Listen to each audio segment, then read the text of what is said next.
Les nouveaux iPhone 14 ont été dévoilés hier soir, 7 septembre 2022. C'était en direct sur Tech & Co. Vous étiez peut-être avec nous pour suivre cet événement.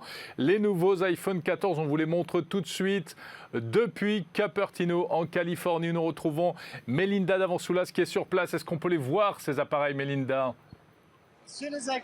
Regarde ce que j'ai en main pour toi. L'iPhone 14 Pro et Tim Cook derrière aussi, si ça vous intéresse. Mais c'est vrai qu'il est en train de tester lui aussi les nouveaux iPhones. Je pense qu'il les reconnaît et les connaît bien mieux que moi. Mais regardez, vous voyez la fameuse interface là, tout en haut. On n'a plus d'encoche. On a ce Dynamic Island qui est arrivé. Donc là, je ne sais pas si vous le voyez bien. Eh bien, on a tout simplement une nouvelle interface en fait sur la page d'accueil de l'iPhone 14 Pro. Vous savez, les notifications, elles vont passer en bas avec le prochain iOS 16. Eh bien, il restait un espace en haut. On voulait retirer l'encoche depuis très longtemps chez Apple. Cette encoche qui fait tellement débat, disgracieuse, on dit, mais qui permet quand même de déverrouiller son iPhone.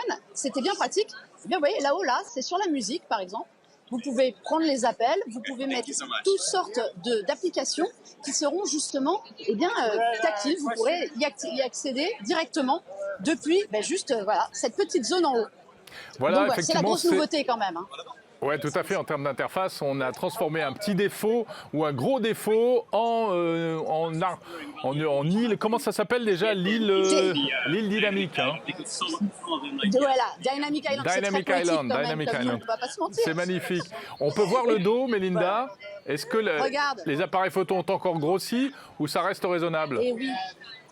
Non, honnêtement, ils sont un petit peu plus gros, mais comme ils étaient déjà tellement gros l'année dernière, finalement, ça ne se voit pas tant que ça, mais ils montent énormément en qualité. On passe à un capteur principal de 48 mégapixels. Alors, on sait que Apple, ils campaient quand même fièrement sur leurs 12 mégapixels par capteur, ce qui est très très loin des 100, 200 mégapixels qu'on voit chez la concurrence. Mais ils promettent cette fois une photo améliorée, notamment en basse lumière. Alors, vous savez, la photo de nuit ou dans des environnements assez sombres, c'est vraiment le nerf de la guerre en ce moment dans la bataille photo sur smartphone. Eux, ils annoncent beaucoup de choses. Le mode cinématique, vous savez, ce mode qui permettait de faire des flous, premier plan, arrière-plan et inversement, passe en 4K aussi. On a un mode action. Alors là, je parle aux adeptes des sports un peu plus extrêmes qui aiment bien se filmer à skateboard ou en course. Ils vont avoir un nouveau mode beaucoup plus stabilisé. Il y a des gros progrès qui sont annoncés sur la photo. Évidemment, on va tester en action pour voir ça, si c'est vrai ou pas. Mais bon, a priori, sur la photo, Apple, ils sont devenus extrêmement fiables. Parfait. Merci beaucoup, Melinda Davansoulas, pour ce coup d'œil sur les nouveaux iPhone 14 en connexion directe depuis Cupertino aux États-Unis, au siège d'Apple, où vous avez suivi la keynote de présentation en direct et vous êtes en train de découvrir les produits. On va tout récapituler. On rembobine. Je vous raconte l'essentiel de ce qu'il faut retenir de ces annonces. Alors, iPhone 14, en fait, il y a 4 modèles. On a l'iPhone 14 et le 14 Plus. Et on a également l'iPhone 14 Pro et le 14 Pro Max. Là, on est dans la logique de ce qu'on connaissait déjà avec les précédents modèles.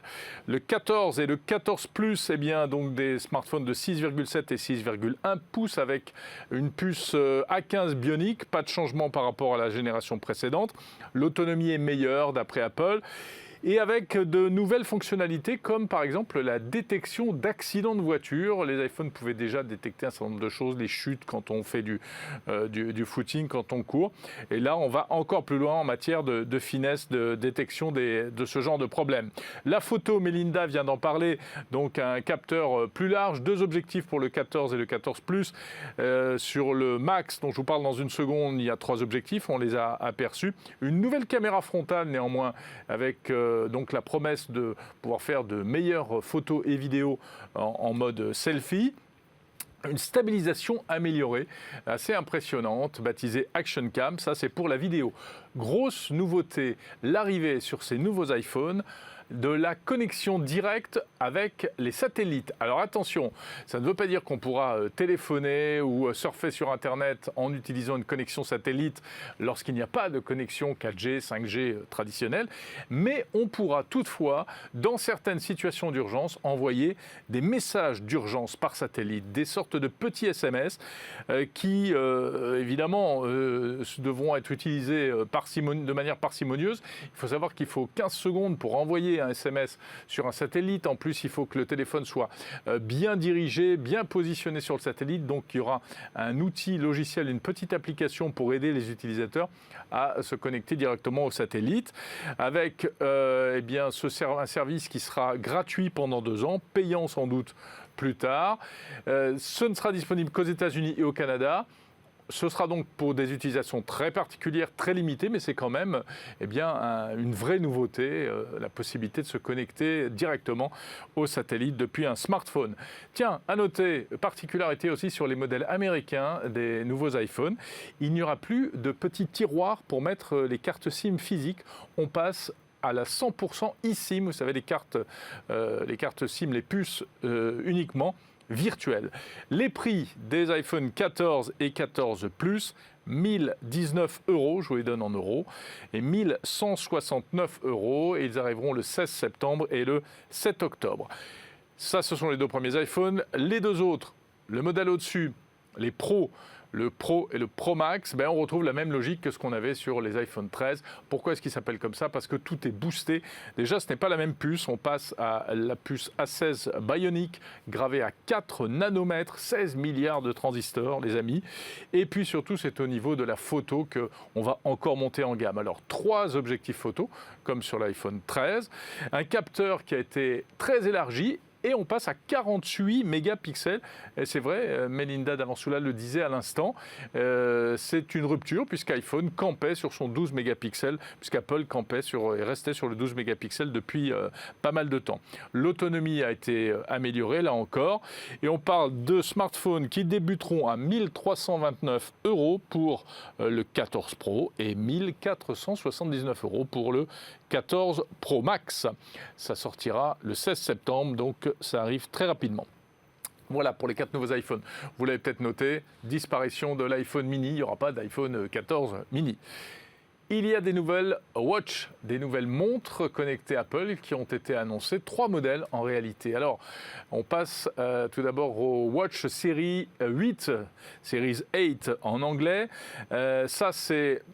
Elles ont le look des montres que l'on connaît aujourd'hui, des Apple Watch actuelles, mais elles intègrent de nouveaux capteurs, notamment un capteur de température, qui servira, entre autres, et sans doute principalement pour les femmes, pour prédire la date d'ovulation et suivre le cycle menstruel des femmes.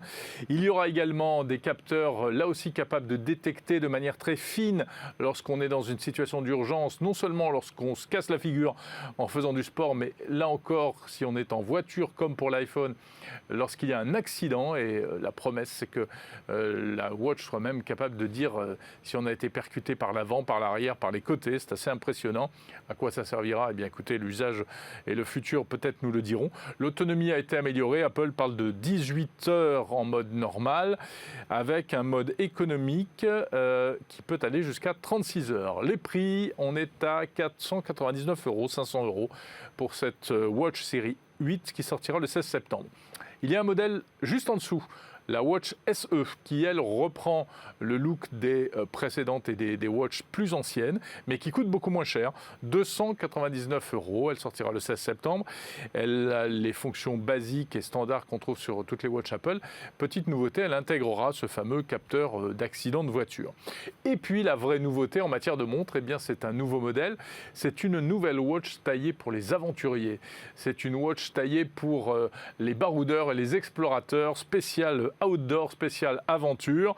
Elle est en titane et elle est beaucoup plus grosse. Elle fait 49 mm avec toutes sortes de fonctionnalités taillées pour ce type d'utilisation. Alors un écran hyper lumineux de 2000 nits. Un 3e bouton, un bouton que l'on pourra paramétrer, par exemple pour certaines applications sportives. Des haut-parleurs plus puissants, une autonomie jusqu'à 60 heures. Et un nouveau GPS également et une version cellulaire par défaut. Là, on n'aura carrément pas de version simple. Elle est également renforcée, elle est plus solide, apparemment plus résistante à l'humidité également. Et puis à noter également une alarme sur cette montre, une alarme de 86 décibels qui devrait permettre dans certaines situations de se signaler si on est en situation d'urgence. Donc c'est une utilisation quand même, et c'est une cible assez particulière que vise Apple avec cette watch. Et le prix est à la hauteur de cette particularité, puisque, tenez-vous bien, eh bien, ça nous fera une watch à 1000 €, 999, très exactement. Hein, donc je rappelle le nom, la Watch Ultra, qui sortira le 16 septembre. Bon, c'est pas tout, il y avait encore, eh bien, il y avait encore des choses, décidément, c'était une keynote assez riche en produits, une keynote d'1h30 hier soir, en direct de Cupertino. Et comme on s'y attendait, Apple a dévoilé une nouvelle paire d'oreillettes, les fameux AirPods Pro 2, qui viennent succéder à ce produit désormais iconique, les petits écouteurs True Wireless. Alors, qu'est-ce qu'on a là-dedans? Une nouvelle puce à l'intérieur qui s'appelle H2. Les AirPods Pro 2 sont compatibles avec l'audio spatial, une réduction de bruit améliorée, un mode transparence également qui permet d'écouter, même lorsqu'on a les oreillettes dans les oreilles, qui permettent d'écouter ce qui se passe autour. Mode transparence amélioré avec une limitation lorsqu'il y a des bruits trop violents. Un réglage du son tactile directement sur les écouteurs, ça c'est une nouveauté. C'est peut-être une fonction qui faisait défaut sur les précédents AirPods. On va enfin pouvoir monter, baisser le son sans utiliser Siri ou sans utiliser sa Watch ou son iPhone, directement depuis les oreillettes. Elles seront également, le boîtier sera compatible, le boîtier, vous savez, qui se recharge en mode sans fil par induction, pourra se recharger également sur le chargeur de la Watch. Ce qui est quand même pas mal, et on est étonné que ça n'arrive que maintenant, hein, pour tout dire. Bon, ces nouveaux écouteurs, ces nouveaux AirPods Pro 2 coûteront la bagatelle de 299 €. Et ça arrivera le 23 septembre. Voilà, donc c'est la livraison Apple de l'année. Dans un contexte très particulier, on sait, hein, pour tous les fabricants, en termes d'approvisionnement, de semi-conducteurs, etc. Mais apparemment, Apple a l'intention de tenir ses promesses et d'être au rendez-vous une fois de plus pour cette nouvelle livraison d'iPhone.